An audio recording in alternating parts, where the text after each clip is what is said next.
one. A family of 4 that's displaced. A fire burns through a house here in Provo. A professor's plan to clean out the algae blooming in Utah Lake. Very comforting to have hundreds of people come out to our very small community here. A candlelight vigil here in Utah to remember the victims of the Pittsburgh shooting. Welcome to Newsline. It's October 30th, 2018. I'm Danny Hallows. And I'm Allison Caffrey. The most recent mass shooting in this country has brought Pittsburgh to a standstill. It left 11 dead and 6 injured, including 4 police officers. Yesterday, dozens of Utahns stood in silence to remember those affected by the Pittsburgh shooting. Newsline reporter Christina Bolanos was present at the vigil, which took place in South Salt Lake City. Christina, who attended this vigil? Many people from all over Utah and several prominent politicians gathered yesterday night to pay tribute to the men and women who died in the most recent shooting of America. The shooting really affected Utahns, and they participated in a prayer vigil to show their support.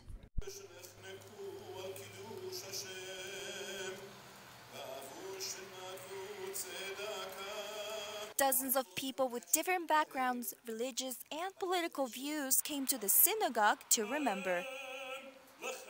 We are God's children, and as we gather together, as we did here this evening, we are indestructible.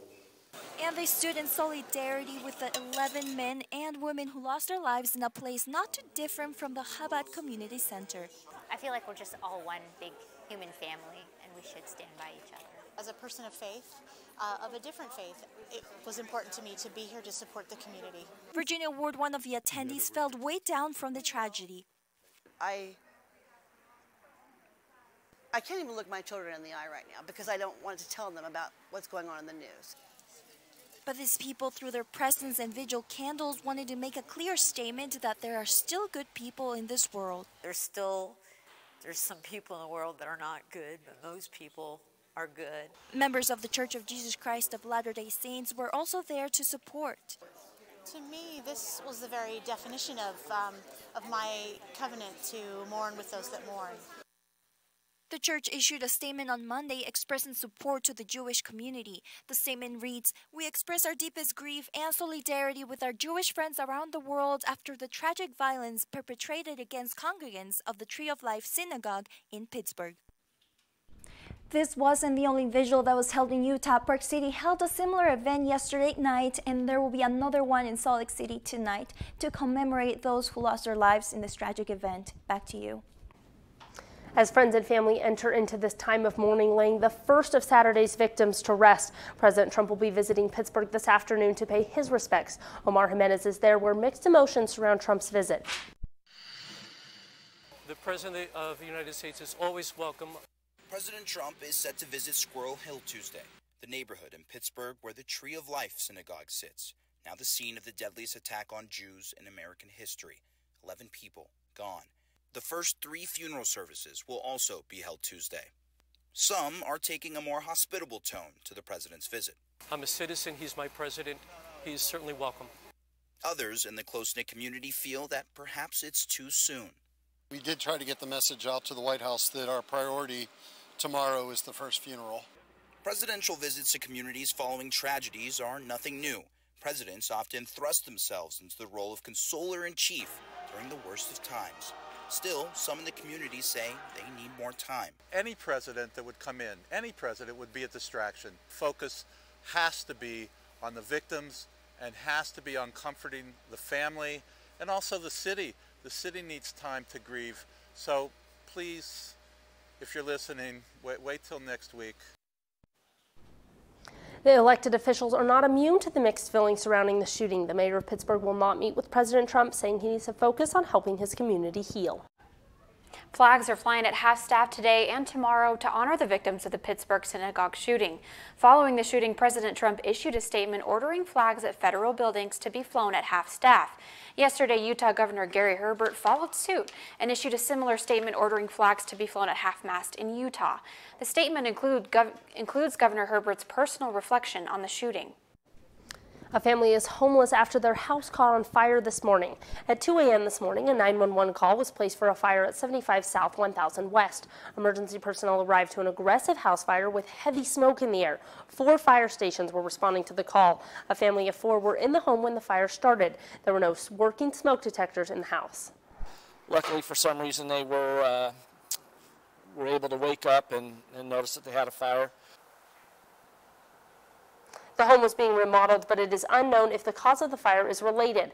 Firefighters were able to put out the fire in 15 minutes. The fire caused $80,000 worth of damage, and the Red Cross is assisting the family in providing them with housing and essentials.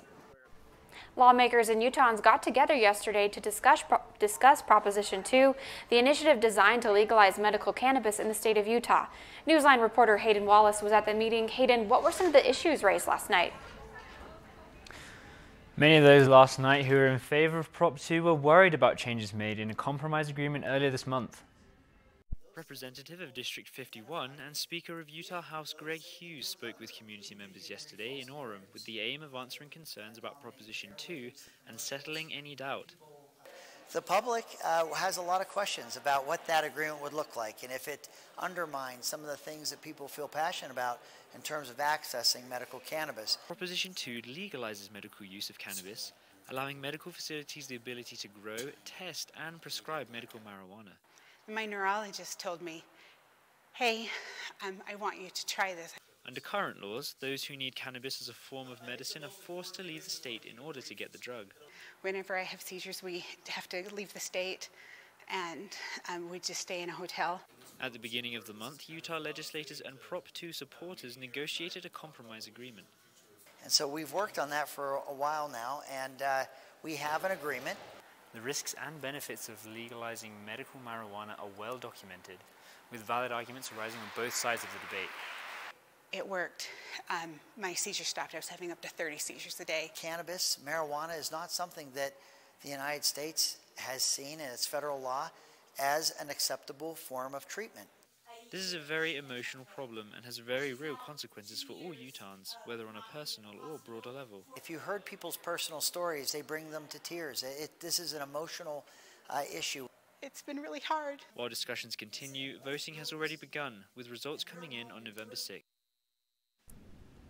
The special session will be held among state legislators on November 14th to decide what the best course of action is, regardless of the outcome of the vote. Thanks, Hayden. Utah Lake is a freshwater lake that's experienced harmful algae blooms in the past few years. Newsline reporter Eliza Fellows is at Utah Lake to tell us what efforts are being made to fix the problem. Utah Lake's algae problem has traditionally appeared in the fall, but has become earlier and earlier for the past 3 summers. Develop a floating algae harvesting system that we can put on basically any body of water, including Utah Lake. Kevin Shurtliff, an associate professor of chemistry at Utah Valley University, presented his idea for cleaning up Utah Lake during a panel on natural resources and protected area management Wednesday during UVU's 3rd annual Sustainability Day. What it does is it's really a water treatment system. So we'll move around to targeted areas of the lake that have high concentrations of algae, and we will essentially pull the water out of the lake, remove the algae using a filtration process, and put cleaner water back into the lake. The bloom is caused by high temperatures and abundance of nutrients in the water. The blue-green algae has the ability to produce cyanotoxins, which can be hazardous to humans and animals. The reason the algae grow is because they use those nutrients in order to reproduce and to grow. And so our idea is that we can actually remove nutrients from the lake by harvesting the algae. What I do in the lab is I run those tests and we test different filtrate or additives to make the filter more effective, and I also work a lot by helping build or modify the filter systems. The barges would charge $3,000 a day to filter the water in specific portions of the lake with higher concentrations of algae. To government organizations, so we can apply for grants from, say, the National Science Foundation. Those would be federal grants, state grants. Professor Shurtliff and Utah Valley University students hope to have the first barge installed by next summer. Make it a great recreational facility. It also restore the environmental balance of the lake itself, and one of the side byproducts we're looking at, and it's theoretical, is we'll create a new biofuel, but that'll also be sustainable to create more energy options with one of our filters. Reporting for Newsline from Utah Lake, I am Eliza Fellows. A local pumpkin patch is closed after vandals destroyed their merchandise. Rojas Farm in West Jordan had its season cut short this year. When owners arrived at the pumpkin patch on Sunday, they found smashed pumpkins and broken props. Their mini wheelbarrows were also stolen. The season began just weeks ago on October 13th, and now owners are trying to clean up the damage and focus on next year. Rojas Farm started a GoFundMe to save money for the next year. And on their GoFundMe page, an owner of Rojas Farm said, quote, "I don't think that the people that did this thought about the damage they caused emotionally and financially. If you would like to visit visit their Facebook page to donate." Tomorrow is Halloween, and Utah is the place to be during this spooky season. Not only is Utah ranked one of the best states for trick-or-treating, but Utahns also spend the most on candy. According to Quotient Retailer Network, Utahns spend 70% of the yearly candy budget on Halloween candy. The other top states are Rhode Island and Massachusetts, which spend 15% during Halloween, and New York and Connecticut, which spend 14%. President Trump announces plans to sign another executive order. This one will affect all children who were born in the U.S. to non-citizen parents. Find out how we want to change their citizen status. A new release from Xbox makes gaming possible for people who can't use a traditional controller. And this Utah Carnival brings out people who have unique talents, from juggling fire to contortionists. Stay tuned to hear about the Halloween celebration. See on page 4 that the projections need to be earthquake next Thursday. Seriously? Thursday? Can't do that. This is really inconvenient. I have yoga that day. I have no time for this.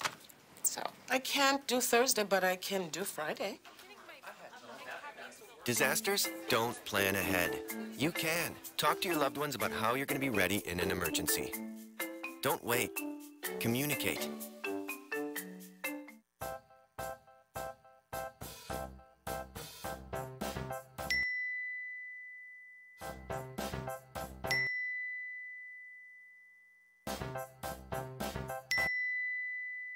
Planning the right amount of food is hard.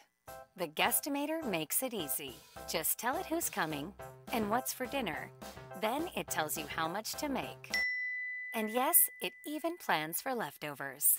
Try it at SaveTheFood.com. When they test you,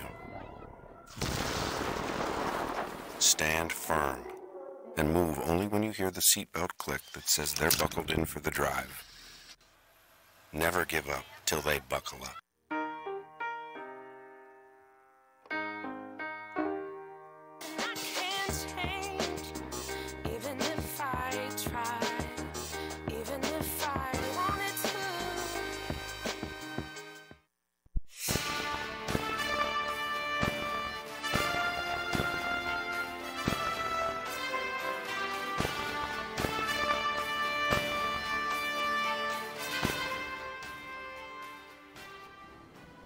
If you're born in the U.S., you're automatically a citizen. That's the most basic fact of American citizenship law.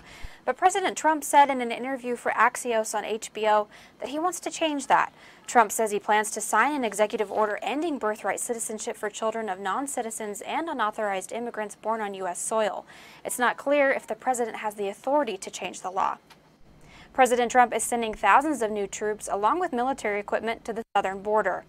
Our message to people in the caravan is simple. Turn around. You will not be allowed to come into the United States of America illegally. 5,200 soldiers will be sent to the border in addition to the 2,000 troops that are already there from the National Guard. They will be there at the end of the week. The nearest caravan is about 900 miles away still, weeks away from the border. The president says that the migrants won't be allowed into the U.S. unless they go through the legal process.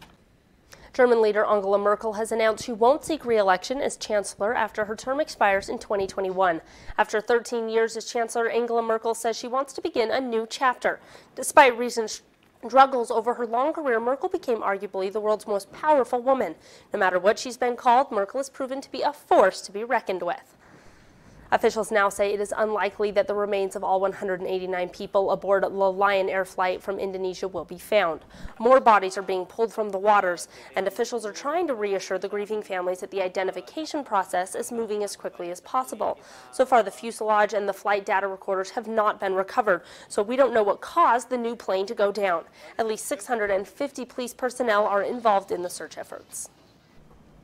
The Air Force bought coffee cups that cost $1,200 each, but why did they buy them in the first place? Well, these cups can reheat beverages in tankers and cargo planes, but apparently the handles break easily. That's why the Air Force says it has spent more than $326,000 the past 2 years to buy new ones, since replacement parts aren't available. The Air Force stopped buying the cups earlier this month. Xbox is leveling the playing field for gamers with physical disabilities. Newsline reporter Madeline Reber found out how they're doing it. Madeline, the change has to do with the actual controller? Yes, in September, Microsoft released a non-traditional controller, and now a group of tech leaders and gamers in Utah are also working to make gaming more accessible. A switchboard, a joystick, and a pedal, all part of what can make gaming easier for those who can't use a traditional controller.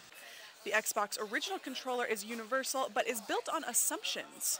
Fine dexterity movement, that you have the agility and the strength in your arms to continue to hold it up. For gamers who don't fit those assumptions, this becomes the disability. The new adaptive controller allows gamers to plug in add-ons that fit their specific needs. He's able to game again. Though this is a huge advancement for many gamers, there are still setbacks. The biggest issue we found for folks is the cost of switches. The Xbox switchboard costs $99. However, the switches that go into the back can cost anywhere from $50 to $400, which makes gaming really difficult for many disabled users. Utah community members met to discuss ways that they could make these plugins cheaper. Under $10? Many of those in attendance are caretakers, parents, or members of the tech companies that regularly help those with physical disabilities do everyday activities. Many of those in attendance agree that the focus should be on the individual first. Wonder if they could help us with controllers. Well, they were represented here tonight, and we're going to be getting together with them and trying out some more of their switches. This was the first meeting of many, and those in attendance left with goals to contact local medical manufacturers and tech companies. We will do it again and again, as long as people need it and as long as we can continue to share that knowledge out. I hope that they're able to get more adaptive switches at a reasonable price. There's no future scheduled meeting, but all those that are interested in enhancing the gaming experience for all users are encouraged to come to the Salt Lake Microsoft with their ideas. Thanks.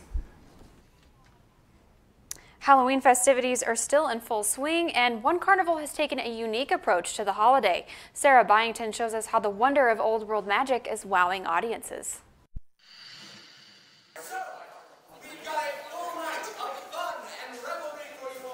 The Curious Halloween Carnival happens once a year, full of magical performers. The next day he's like, all of our friends are in some way carnies, we're doing a carnival, and I said, let's make it happen. That's more or less how it happened. It was a slow evolution from, let's have a party, to all my friends are carnies. On its second year running, the attendance has boomed. Like last year it was kind of a slow trickle into our group, and this year it's just right off the bat it was already a crowd. Inspired by Coney Island and the Old World Fair, this carnival feels like a whole new take on what it means to celebrate Halloween. Highlight local talent. Say, look, there's people all over the place that have incredible skills that you can learn. This isn't something that people just on YouTube do. People in your neighborhood know how to be a contortionist, know how to juggle fire, know how to juggle people, know how to handle animals.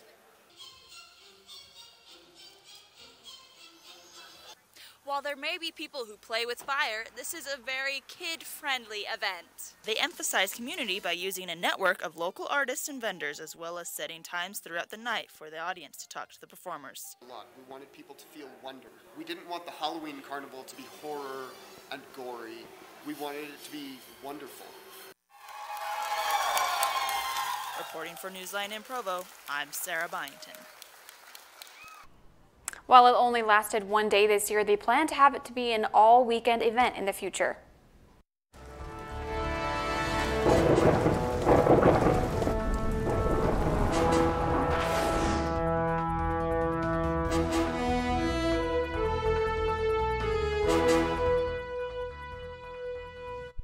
concerning cell phone video out of Venice, Italy, as tourists and locals wade through floodwaters. 9 people have already died across the country because of the flooding.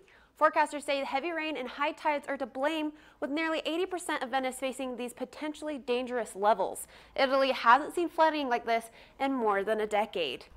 But as for us in the state of Utah, things are looking pretty dry, and that means your Halloween is going to be a treat. But you could see some colder weather moving in. You can see this is over at Draper, clear skies, but our temperatures are almost 25 degrees lower than they were last week. So taking a look at our highs across the state today, you can see here 50s across the board typically. You'll see some raining in Moab in the Blanding area, but then our Utah lows, this is where it gets really chilly, 22 degrees in Logan. So if you're heading out tonight or come Wednesday night, tomorrow night, be sure to get that coat. Make sure your kids have their coats and their gloves and their scarves and they're ready to go. Taking a look at our 5-day forecast for southern Utah, things are nice and sunny, still low for this part of the year for St. George, 67, 65, and it will start to move up into the mid 70s as we head into the week. And taking a look at our 5-day forecast for northern Utah, our part of the state, it is rainy on Thursday, so I guess that's where our trick comes in for our trick-or-treating.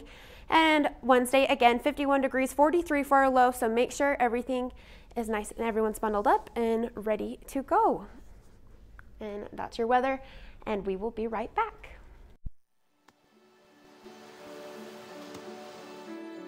I don't remember how it started.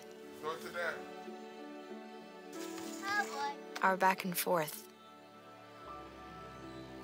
It always came back. Dad! You probably don't remember what you told me, That was perfect. but I heard every word.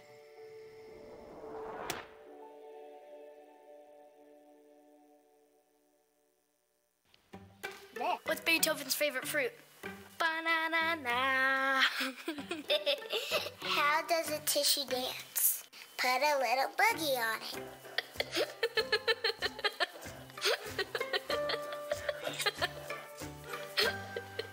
Hey, Bobo, do trees tell each other stories? I'm sorry. I'm afraid I don't know that. Hey, why don't we go find out? Listen.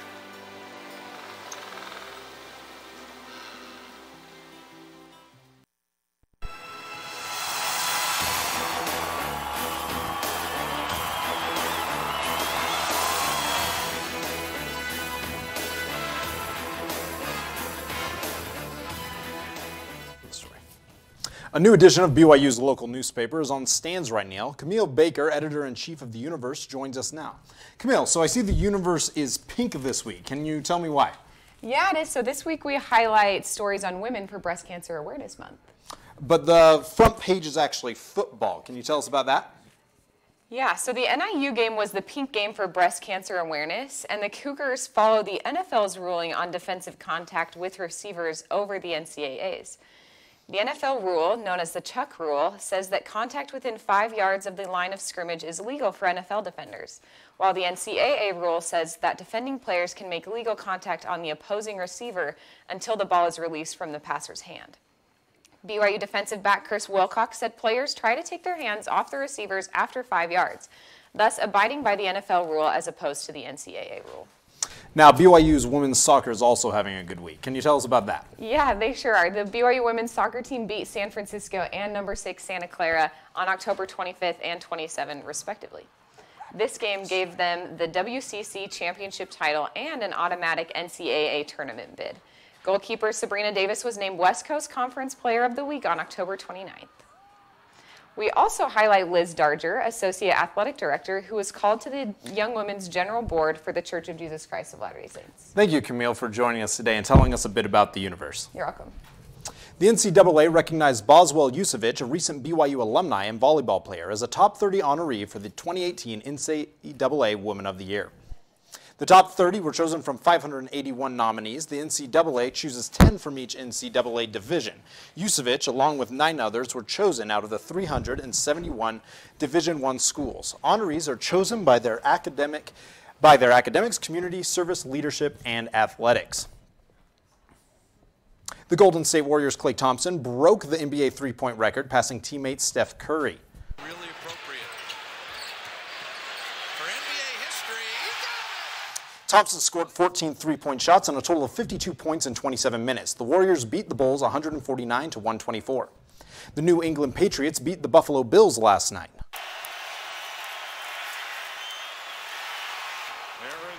The Patriots rolled over the Bills last night, the score ending 25-6, and made Tom Brady's all-time record against the Bills 29-3. Both teams' next games are this Sunday. We'll be right back. Hey, Bobo, do trees tell each other stories? I'm sorry. I'm afraid I don't know that. Hey, why don't we go find out? Listen. Can birds draw pictures? I don't have an answer for that. Dad, do stars visit their friends? Look!